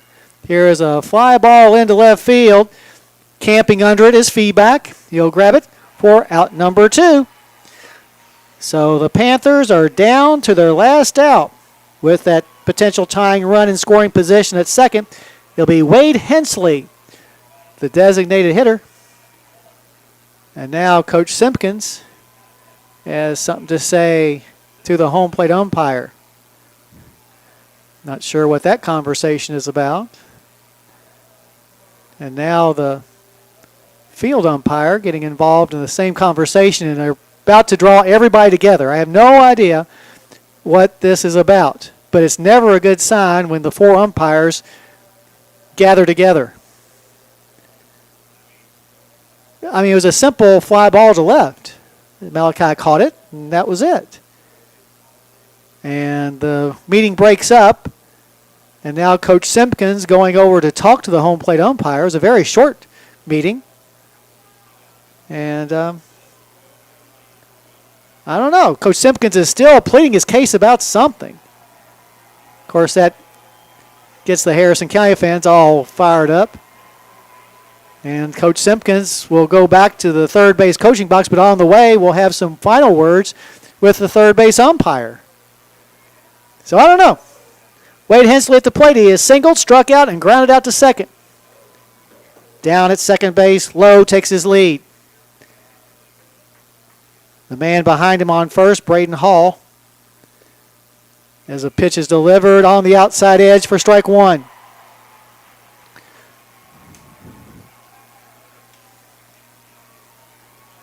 Number 29 steps back into the batter's box. Senior, one of 2 seniors on the team. And the pitch is in the dirt. His count goes even at 1 ball and 1 strike. Already 2 hits in the inning for the Panthers, increasing their number to 8 here in this ball game. A look back at second, and the pitch is going to be low as the count goes to 2 balls and 1 strike. Well, the last thing the Breds want to do is load the bases, even if there are 2 outs. with the cleanup batter Dylan Thompson on deck. Crowding the plate, Hensley. Setting the target, Brian Vaughn. And the pitch is low and outside as the count goes to 3-1. Brian Vaughn has something to say to his brother real quick before sailing the ball back to the mound. As Hensley levels the bat. Puts it over his left shoulder. A look at the runners by Corey Vaughn. And the 3-1 pitch is a bouncer to the right side. McIlvain has it. Flips to Harris for the third out. And the Harrison County Thoroughbreds are going to advance to the quarterfinals by virtue of this hard-fought 2-1 win over the Pikeville Panthers in the first round of this tournament. Boy, what a great win for Harrison County. I talk about those pitch by pitch, every pitch important kind of games. This was that kind of game. Harrison County will now advance to the quarterfinal round where they'll take on the winner of our game coming up next between Pulaski County and Henderson County. Once again, that'll be 5 o'clock tomorrow back here at Counterclocks Field to see if we can move on to the semifinals. But right now, at least for a few minutes, let's celebrate a big win, our first win in the state tournament in 10 years. That moves us on to the quarterfinals. We invite you to join us now for our post-game show. We'll go over all the scoring and stats, have a chat with a member of the Harrison County coaching staff, as well as name our Judy Construction Company player of the game. All that coming up after this timeout. But once again, at Counterclocks Field, in the first round of the state tournament, your final score, Harrison County 2 and Pikeville 1. You've been listening to the 2023 Clark's Pump and Shop Baseball State Tournament, presented by UK Healthcare and further presented by Stockyards Bank and Trust on WCYN Sports. You have been